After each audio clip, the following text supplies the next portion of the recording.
Well, hello, all you fine people out there in YouTube land. This is the NRA Man Forever coming to you from South Texas. And I just wanted to say that, as many of you fine Americans in this country know, our political system is not as good as it could be. A lot of our politicians are bought and paid for by corporate donors, special interest lobbies. And, of course, my beloved NRA has been charged, a time or two with being one of those special interest lobbies that has bought politicians. Our quote comes to us from Piers Morgan.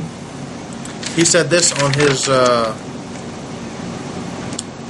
puke pile of a show on December 20th of 2012.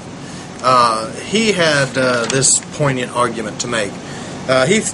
I have been stunned by the sheer political cowardice of so many politicians in America who seem just terrified of saying anything that the NRA may object to. The NRA has 4 million members. America has 310 million people living here. I just don't understand why everyone is so cowardly about publicly debating this and trying to get exactly the measures in place that you've just suggested. Now, the you've that he was talking about was Connecticut Senator Richard Blumenthal. This was on his show shortly after the tragedy at Sandy Hook Elementary School.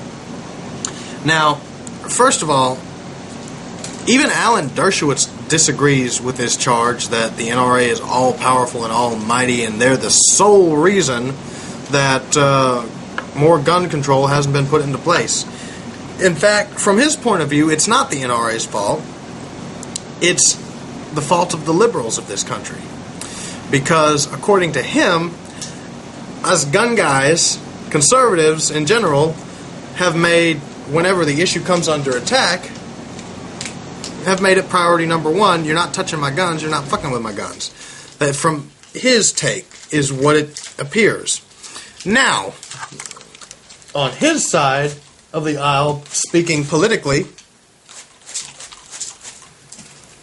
the liberals, even the scholars and whatnot, that are against guns, that are for gun control, they pass the buck until the issue arises at the perfect time.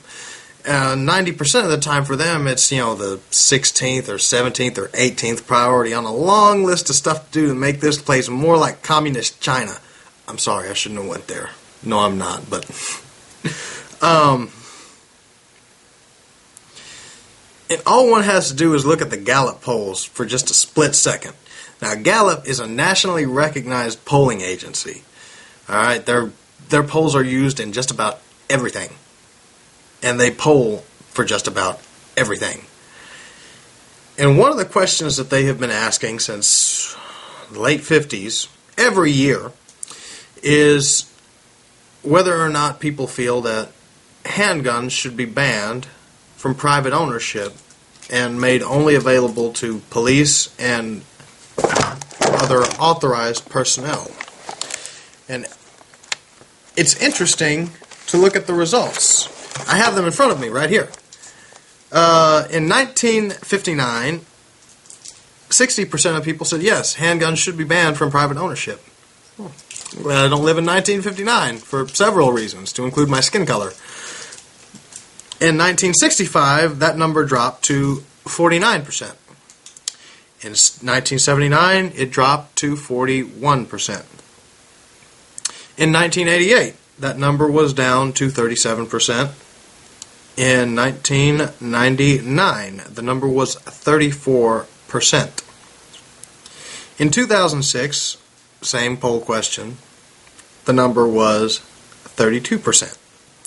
In 2009, 28%. And in 2012, just last year, 24%. Less than a quarter of the population currently feels that handguns should be banned. But it doesn't stop there.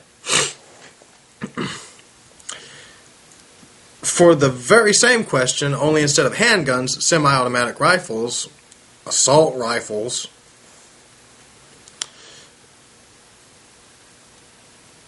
in 1996, 57%. That's a little unnerving, but, 57% of the people asked said yes, semi-automatic rifles, firearms in general, should be banned. In 2004, that number was down to 50%. In 2012, 44%. Do you happen to notice a trend here, Mr. Morgan? Not that you'd actually acknowledge it or use facts.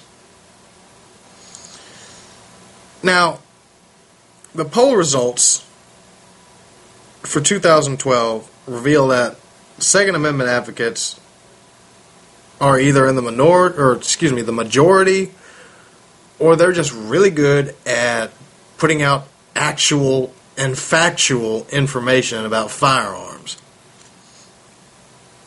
And finally, if the NRA's 4 million members should have no real voice on Capitol Hill, then let me ask you this, Piers Morgan. You tend to lean a little bit to the left. You use a little bit liberal, just a tad. You support the ACLU immensely, as most liberals do. You feel they should have a say in everything. The ACLU has less than an eighth of the membership of the National Rifle Association. Just saying, brother. This is the NRA Man Forever, reminding you that united we stand and divided we sure as hell will fall. Join the NRA today and help by a politician tomorrow.